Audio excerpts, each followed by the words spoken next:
This girl is 11 years old. She was interviewed here in her hometown of Chicago. When asked who it is she cares for most in the world, she said, her sister. Her favorite thing about her sister is having conversations with her. Ladies, your food is ready. It's a hot dog with... When asked why people work, she said, to earn money. Thank you. She considers herself good at knowing whom to trust. No, you're gonna go this way. You're gonna turn. At 11 years of age, this young girl is already shaping her place in society.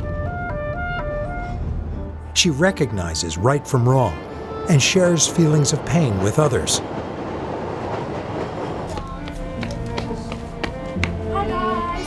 When asked why friends are important, she replied, because they are there for me. What is it that makes people naturally sociable? This is the purview of Adam Smith. Here, in Scotland, a few hundred years ago, in a seaside town called Kirkcaldy, on a quiet street, in a modest house, lived Adam Smith. So who was Adam Smith? Describing him is as much explaining who he wasn't as who he was.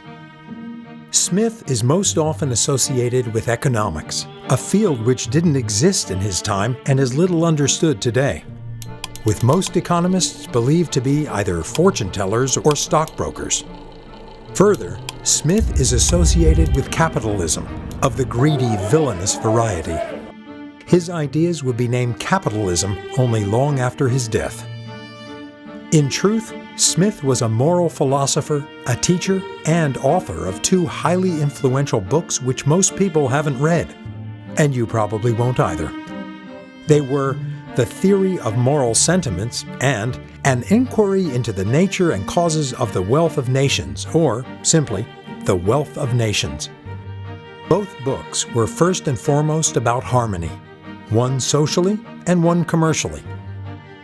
Having died in 1790, Adam Smith is now about as unknown to the larger world as ever, and those who do know of him often distort his work.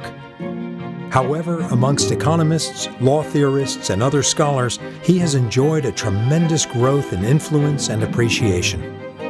Smith asserted that empathy, along with self-interest, defined morality, and that commerce is a natural part of humanity. Man is an animal that makes bargains. No other animal does this. No dog exchanges bones with another. Smith recognized that the interests of others were the reason for the great availability of comforts and necessities of daily life. The meat we eat comes from a butcher.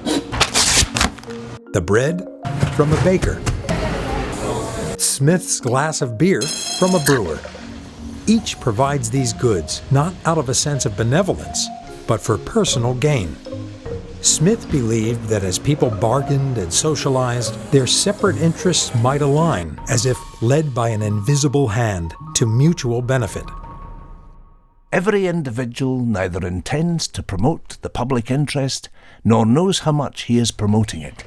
He intends only his own gain, and he is, in this, as in many other cases, led by an invisible hand to promote an end which was no part of his intention. The invisible hand is one of Smith's most well-known turns of phrase, and yet he wrote it only once in each book. In both The Wealth of Nations and The Theory of Moral Sentiments, the invisible hand is not so much a guide as an amoral, spontaneous pattern which changes as people engage with one another. The invisible hand is Smith's way of saying outcomes do not necessarily align with people's intentions, and while the outcomes can sometimes be negative, overall they have a positive effect on society. When Adam Smith published The Theory of Moral Sentiments, it was an immediate success, and fame quickly followed. Smith became so highly regarded that students would travel from across Europe to attend his lectures at the University of Glasgow. But even after he found success, Smith didn't pursue celebrity. Instead, he continued to lead a rather quiet existence, living with his mother for much of his adult life. Smith warned against the allure of vanity, urging the pursuit of virtue rather than power and fame. His hypothetical poor man's son is a cautionary tale for the ambitious. The poor man's son, whom heaven in its anger has visited with ambition, when he begins to look around him, admires the condition of the rich, and in order to arrive at it, he devotes himself forever to the pursuit of wealth and greatness. In the last dregs of life, his body wasted with toil and diseases, his mind galled and ruffled, that he begins at last to find that wealth and greatness are mere trinkets of frivolous utility. The poor man's son's pursuit of power and wealth hadn't brought lasting happiness, and ultimately, his wealth meant nothing. So then, what is wealth?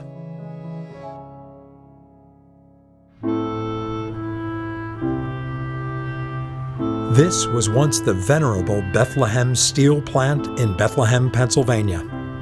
The company which operated this plant opened it in 1904, and it became one of the largest steel producers in the United States. They employed hundreds of thousands of people. The plant closed in 1995, after nearly 100 years making metal. This man once worked here.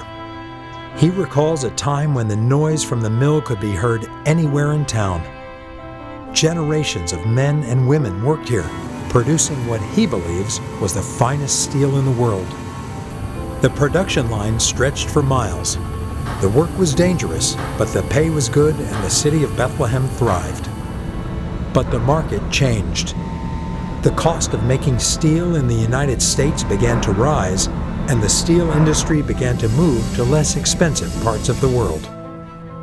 There is a logic for wanting to protect domestic industry, be it cars, coal, steel, or technology. Surely, if a nation buys products from other nations instead of their own, they will lose jobs and wealth. Adam Smith, 18th century moral philosopher and economic theorist, disagreed.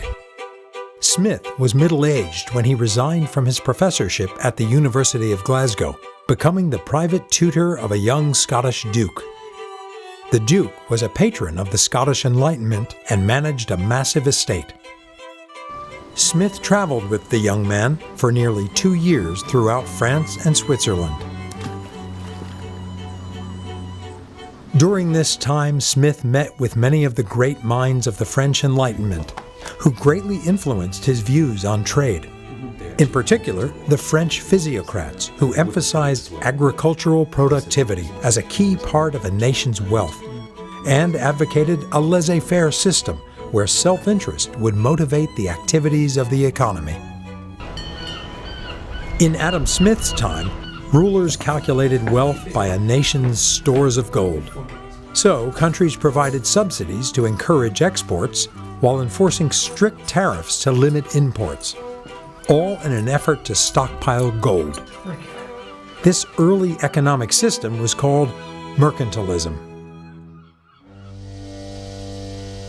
Mercantilist policies were reflected in the massive monopolies of the time, such as the British East India Company, which, with the support of the British Crown, came to control half the world's trade, dominating the market for commodities such as cotton, spices, silk, saltpeter, which is the main ingredient of gunpowder, and, of course, tea.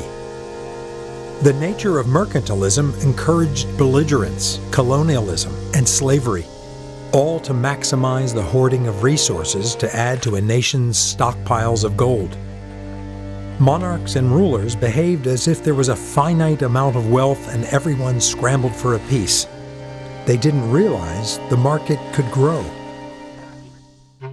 Adam Smith viewed wealth in a radically different way. To Smith, gold did not represent a nation's wealth. Instead, the wealth of nations was to be found in the labor of its people and the capital that employed them. While tariffs may be intended to protect certain industries, they impact a whole range of others.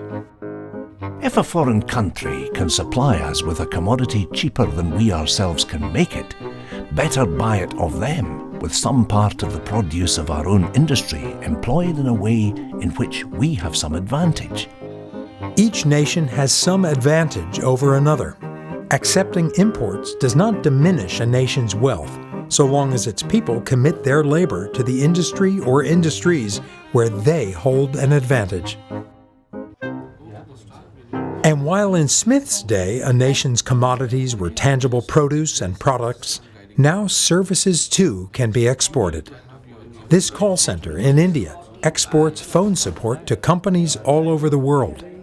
Indian companies were able to develop and then dominate the call center outsourcing market, taking advantage of its English-speaking population, software industry, and labor costs. Hello, sir. Do you see the supply chain tab? Click that, please. Now click on the link which says suppliers. By allowing countries to freely trade their goods and services, people are able to enjoy the produce of the world as freely as the produce of their own nation. Okay. I see them now. Yes, thank you. Were all nations to follow the liberal system of free exportation and free importation, the different states into which a great continent was divided would so far resemble the different provinces of a great empire. South Korea is home to one of the largest shipbuilding industries in the world. This shipyard builds massive oil tankers and cargo ships to be sold to companies from around the world. In the 1970s, South Korean companies invested heavily in vast and capable shipyards to efficiently produce ships for export. These shipyards are able to fill large quantities of orders for the world's largest ships. By the 1990s, South Korea's shipbuilding industry equaled that of Europe and the United States combined, with half the number of employees. Massive oil tankers like these are one of South Korean shipbuilders' biggest sources of revenue.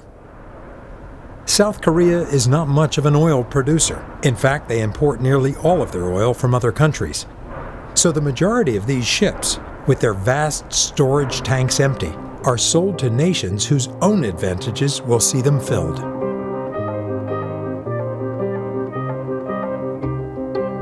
A country that has no mines of its own must undoubtedly draw its gold and silver from foreign countries, in the same manner as one that has no vineyards of its own must draw its wines. We trust with perfect security that the freedom of trade, without any attention of government, will always supply us with the wine which we have occasion for, and we may trust with equal security that it will always supply us with all the gold and silver which we can afford to purchase. Free trade grants access to those commodities one country does not produce in exchange for another that it does. And when one industry diminishes, that same capital and labor can be put to other uses which better suit the demands of the market. It is difficult for most of us today to imagine our lives without a constant exchange with others. Just think about what you make use of each day and how little of it you produce yourself. Trading goods with each other is as old as communication itself and is part of what attracts us to form societies. As societies grow and the market expands, individuals will commit their labor to more specific tasks. One sells milk and makes butter. One forges iron and makes nails.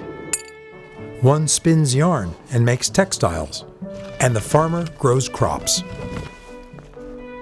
When the farmer no longer has to concern himself with making butter, forging horseshoes and tools, and making his own clothes, he is able to focus his time and attention on growing crops, producing much more of it, resulting in a surplus, which can be traded or bartered for the surpluses of other people. Over time, cities grow, giving rise to railroads and shipping lines to connect them. As the market grows ever larger, increased specialization leads to innovation. It was not long ago that nearly 90% of the people in North America worked in agriculture. Today, more crops are produced than ever, while only a small fraction of people actually work the farms. This same phenomenon occurs across all industries. Adam Smith wrote The Wealth of Nations at a time when industrialization was still in its infancy. Smith completed his tour of continental Europe as private tutor to a young duke, and as part of his payment, he was granted a pension for life. He returned to his hometown of Kirkcaldy, Scotland, where he began the task of compiling over a decade of notes and observations. 10 years later, Smith completed The Wealth of Nations, a book generally considered to be the first work of modern economic thought. In the book, Smith references a pin factory described by Diderot where each worker is responsible for a certain stage in the production of a pin. Smith related this manufacturing specialization to the broader society, where people focus on the labor where their talents or resources prove the most advantageous. So it is this same trucking disposition which originally gives occasion to the division of labour.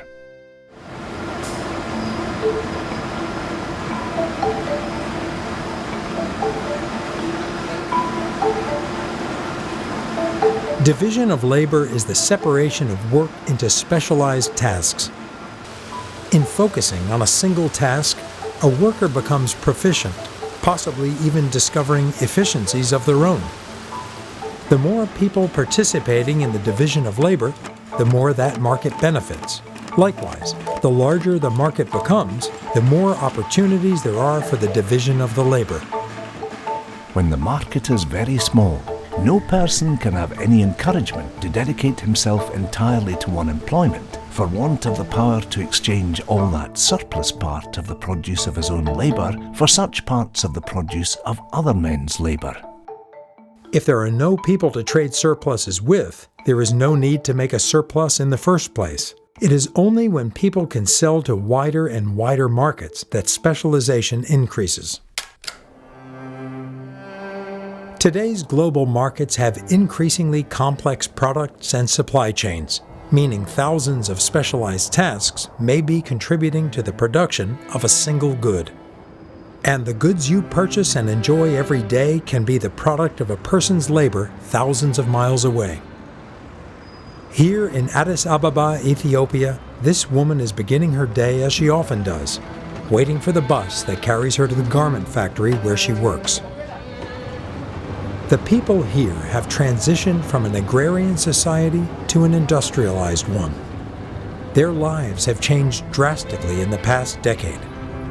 Today they have more money than they did before, and as a result they can enjoy many products of their own country as well as those imported from other nations. The industrial park where she works is vast. Much of the work being done in these factories is outsourced from Chinese companies who wish to take advantage of reduced labor costs.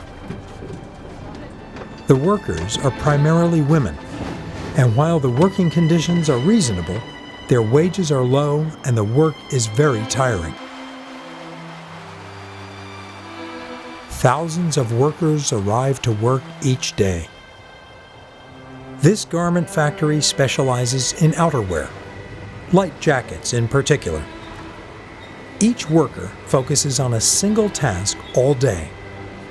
One group traces and cuts stenciled forms. Another sews the lining. Another, the collars. Another, the outer shell. Some workers perform quality control.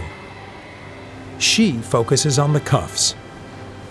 Just as a nation is characterized in part by what it produces, so too are individuals. Smith argued that people's identities are largely influenced by what they do for a living. When they came into the world, and for the first 6 or 8 years of their existence, they were perhaps very much alike, and neither their parents nor playfellows could perceive any remarkable difference. Soon after, they come to be employed in very different occupations. The difference of talents comes then to be taken notice of, and widens by degrees, and the very different genius which appears to distinguish men of different professions when grown up to maturity is not upon many occasions so much the cause as the effect of the division of labour.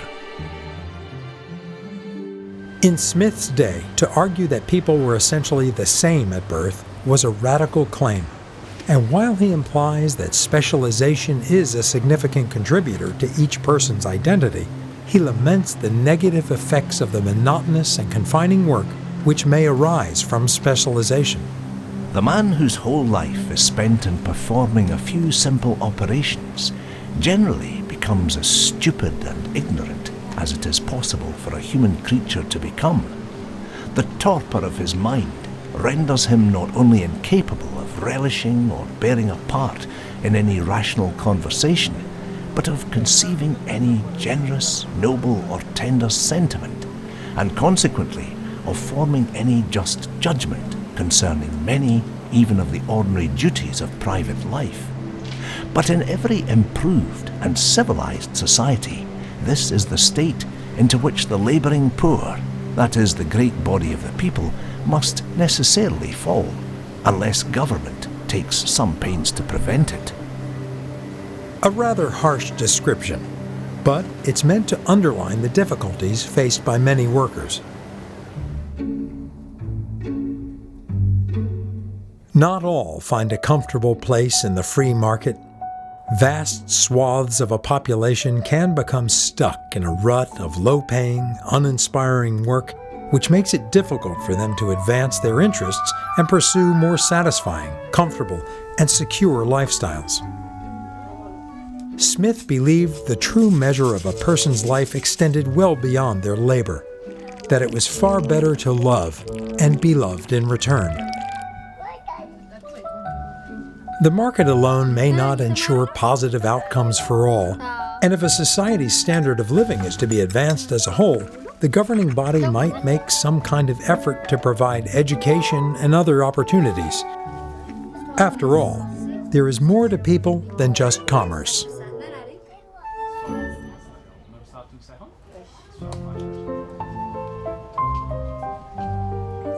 You've probably noticed how watching a person endure pain makes you squirm with discomfort just by watching. In fact, you're probably squirming now, aren't you? Or how about watching an outpouring of emotion, even fictionalized, making a person's eyes well up? It happens with positive feelings too, like when you see a complete stranger laughing wholeheartedly. An absent-minded smile may spread across your face as if on its own. Psychologists, neuroscientists, and philosophers have long wondered why we react so strongly to the actions and experiences of others. In the early 1990s, a team of Italian researchers observed an unexpected phenomenon during a brain study. The scientists found that when a lab monkey watched another monkey perform an action, the same individual brain cells would react as if they had performed the action themselves. If watching an action and performing that action can activate the same parts of the brain in monkeys down to a single neuron, then it makes sense that watching an action and performing an action could also elicit the same feelings in people. These matching brain cells were named mirror neurons, and they could provide a neurological reason for why we feel empathy. In 1723, long before neurological activity was being measured, Adam Smith was born. Smith's father died shortly before his birth. He would form a strong bond with his mother, living with her for most of his life. He would never marry. He attended the University of Glasgow, then Oxford, and eventually returned to Glasgow as a professor of moral philosophy, a field we might now call ethics. Smith was popular among the student body, and his lectures were well received. He was known to be able to speak on his topics of expertise with great confidence and knowledge, though he lacked much by way of style or flair. In fact, Smith was the archetype for the bumbling professor. He was absent-minded, clumsy, and often spoke to himself. Despite all this, he completed and saw his first book published in 1759, The Theory of Moral Sentiments. The book was a culmination of Smith's thoughts and theories on human relationships, from society at large to commercial relationships to family members and friends. Smith argued that while humans may be self-interested, that doesn't mean we're selfish. And just as it displeases us to see someone suffer, it pleases us to see someone feel good too. Adam Smith proposed a theory of sympathy to explain how the human conscience develops. Morality, the difference between right and wrong, is not an absolute. Instead, Smith described morality as the result of people's natural inclination to seek approval and avoid disapproval in society. Based on this feedback, people form habits and customs which come to guide their conscience. We endeavour to examine our own conduct as we imagine any other fair and impartial spectator would examine it. Smith's impartial spectator was a metaphor for each person's conscience, a voice which attempts to predict the approval or disapproval of others. Striving for this mutual sympathy of sentiments is what compels people to form societies, develop cultures, and unite in economic relationships. Everyone come in. Right this way. Hi. Thank you for coming. Hi, how are you? Hi, welcome. Hi, any seat. This economics experiment is meant to see what prompts taking actions of goodwill and how those acts are reciprocated. Each person is anonymously paired with another in the room. They will take turns during the game, and the outcome of each player's actions will decide how much money is paid to the paired players. The first person to take a turn in each pair is presented with two options: end the game with each player winning $12, or pass the turn on to player 2. Player 2 is then given two options. Option 1 would end the game with player 1 receiving $18 and player 2 getting $30, so both would benefit, but especially player 2. Or Option 2, which also ends the game, but with player 1 only getting $6 while player 2 makes off with $64.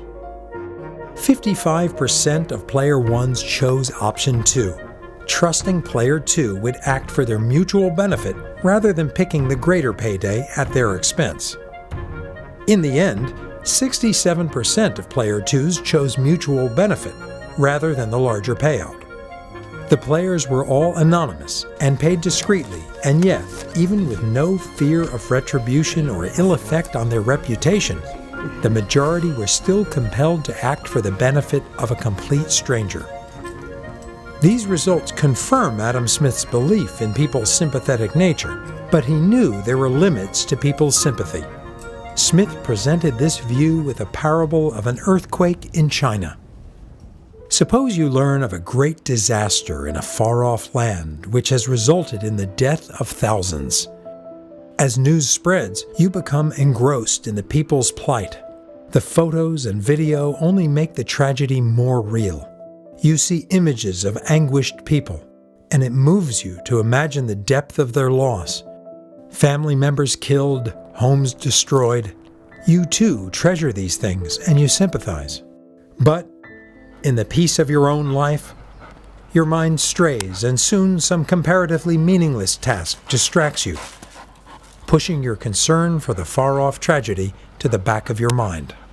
And were a more serious personal disturbance to present itself, then all thoughts of the far-flung disaster would vanish. While people are naturally inclined to share sentiments with each other, the reality, of course, is that sympathy with others fades the farther we are removed from them. A person naturally sympathizes most with family members and friends, while giving a lesser priority to the needs of a stranger. And yet we live in societies made up of hundreds of millions of strangers, all interacting in peaceable, orderly ways. Society may subsist among different men, as among different merchants, from a sense of its utility without any mutual love or affection. And though no man in it should owe any obligation or be bound in gratitude to any other, it may still be upheld by a mercenary exchange of good offices according to an agreed valuation. From store clerks to foreign clients, commerce makes up the majority of our interactions with strangers. In this way, trade civilizes us. It allows us to coexist peacefully even without the bonds of family, friendship, or community. The very nature of trade is sympathetic, providing it isn't forced. Bargaining with another person implies some parity of self-interest. It is an acceptance that the person with whom you trade has their own self-interest which must be met in order for yours to be satisfied. However, just as surely as most people heed the impartial spectator and act in sympathy with others, there are always those who don't. So what maintains order when sympathy falls short?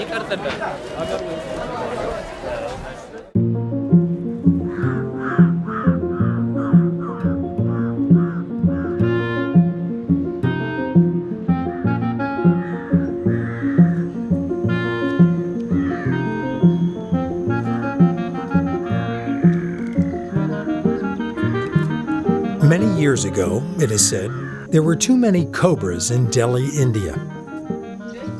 The snakes were a danger and a nuisance, and so the government decided to take action. A bounty was placed on each snake to encourage people to reduce the cobra population. People would kill the snakes and bring them to an official who would pay them a fee, and the snake population began to decline. Soon, however, enterprising people began to capture and breed cobras so that they might exchange more snakes for the promised bounty. The government realized what was happening and canceled the program. The cobra breeders, no longer valuing their stock, released the cobras into the streets. In the end, there were more cobras in Delhi than before. This anecdote originated the term the cobra effect, a phrase used to describe a problem which is made worse by a well-intended solution. It is often used to describe the unintended consequences of political or economic actions. In the early 1760s, during his time as a professor at the University of Glasgow, Adam Smith lectured extensively on the topic of jurisprudence, the theory of law and its application in society. In these lectures, Smith sought to describe the rules by which civil government ought to be directed. He would revisit this topic in The Wealth of Nations. Little else is requisite to carry a state to the highest degree of opulence, but peace, easy taxes, and a tolerable administration of justice, all the rest being brought about by the natural course of things. Smith believed that a free market society would naturally lead to prosperity. Across the English Channel, the French Enlightenment was paving the way for the French Revolution. French Enlightenment thinkers viewed society as a mechanism which, if properly understood and guided, would function in expected ways. Smith found this attitude to be flawed, decrying the man of system who thinks he can move people about as if on a chessboard, and is so enamored with his ideal plan of government that he cannot suffer any deviation from it. The reality of society is much messier, because, as Smith recognized, people have a tendency to behave in unexpected ways. Manila is one of the most densely populated cities in the world. Traffic is an unfortunate fact of life. In the face of seemingly permanent gridlock, enterprising people turn to the railways to get from one place to another, but not by train. These train track taxis are homemade.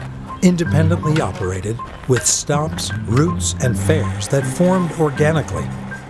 While this is undoubtedly dangerous and generally illegal, it does illustrate people's tendency to solve problems and seek personal gain, and the myriad ways in which people innovate and cooperate can never be fully recognized in a wholly planned social system.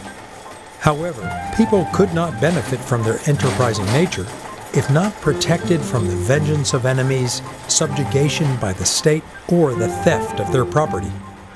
And so, in The Wealth of Nations, Adam Smith describes 3 activities in which a government might prove beneficial.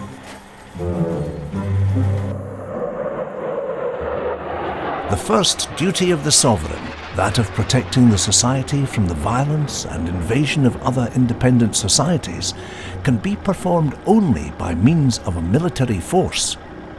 Smith believed it was sensible that the state should maintain a military to manage the common defense.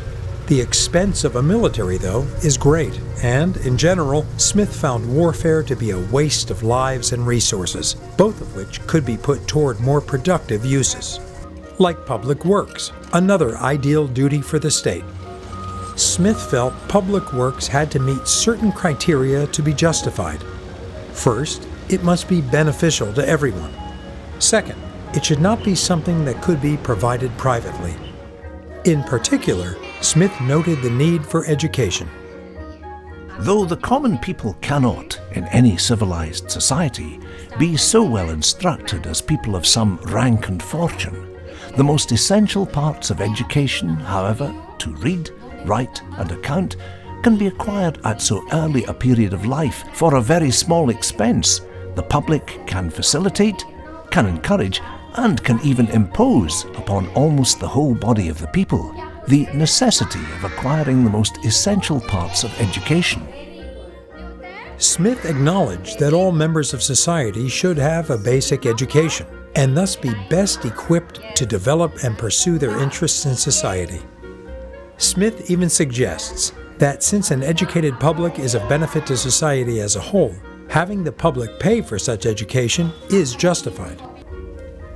But the chief duty Smith ascribed to the government was the preservation of justice. Justice is the main pillar that upholds the whole edifice. If it is removed, the immense fabric of human society must in a moment crumble into atoms. A free market cannot function without property rights, contract enforcement, and the like, and so social and political systems must be upheld by law.